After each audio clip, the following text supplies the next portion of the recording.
नमस्कार, स्वागत है आपका इस चैनल में। आज हम बात करेंगे चतुर्मास को हम ज़्यादा से ज़्यादा पुण्यदायी कैसे बना सकते हैं।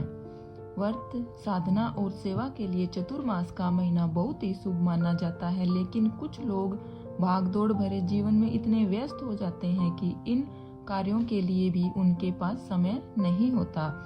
यकीन मानिए, जीवन में कोई भी मनुष्य इतना व्यस्त नहीं है कि वह कुछ पल चैन से सांस भी न ले पाए। यदि सच में इतना समय नहीं है तो खुद सोचिए कि ये कैसा जीवन है जिसमें मंदिर नहीं जा सकते, यदि चले भी गए तो मन कहीं और है, देवी देवता के समक्ष पूरे हाथ जोड़े या आधे अधूरे, यह भी पता नहीं। आखिर इतनी व्यस्तता, इतनी भागदौड़ का अर्थ क्या है। यह सत्य है कि परिवार के भरण पोषण और अन्य आवश्यकताओं की पूर्ति के लिए धन अर्जित करना जरूरी है, लेकिन स्वयं के लिए भी समय निकालिए जिसमें पुण्य कमाया जा सके, क्योंकि व्यक्ति के पुण्य कर्म ही जीवन भर और मनुष्य और मृत्यु के बाद भी उसके काम आते हैं। चतुर्मास एक ऐसा समय या अवसर है जिसमें आप व्रत, साधना और सेवा जैसे कार्य करके पुण्य कमा सकते हैं और भगवान का आशीर्वाद प्राप्त कर सकते हैं।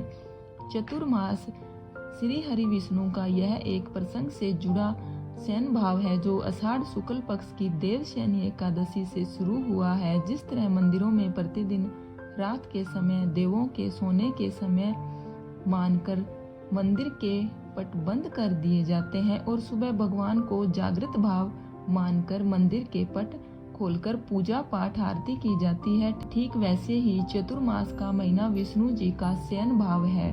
चतुर्मास में पूरे 4 महीने तक मांगलिक कार्यों पर रोक रहती है, लेकिन ब्रज की यात्रा की जा सकती है। मान्यता है कि चतुर्मास में पृथ्वी के सभी तीर्थ ब्रज में आकर ही निवास करते हैं। चतुर्मास में कुछ कार्य वर्जित होते हैं जो हमें नहीं करना चाहिए।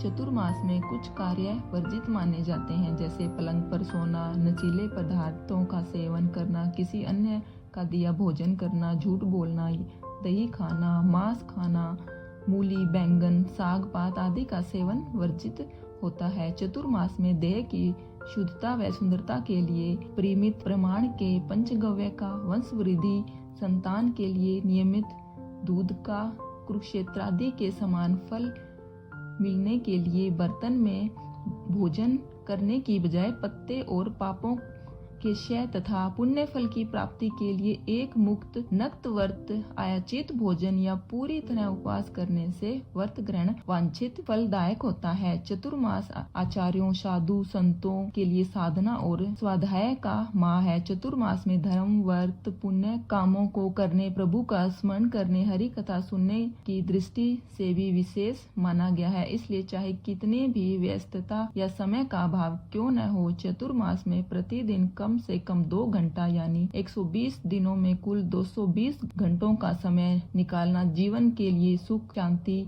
अभीष्ट कामना की पूर्ति के लिए महत्वपूर्ण होता है। साथ ही इससे मोक्ष का मार्ग भी प्रशस्त होता है।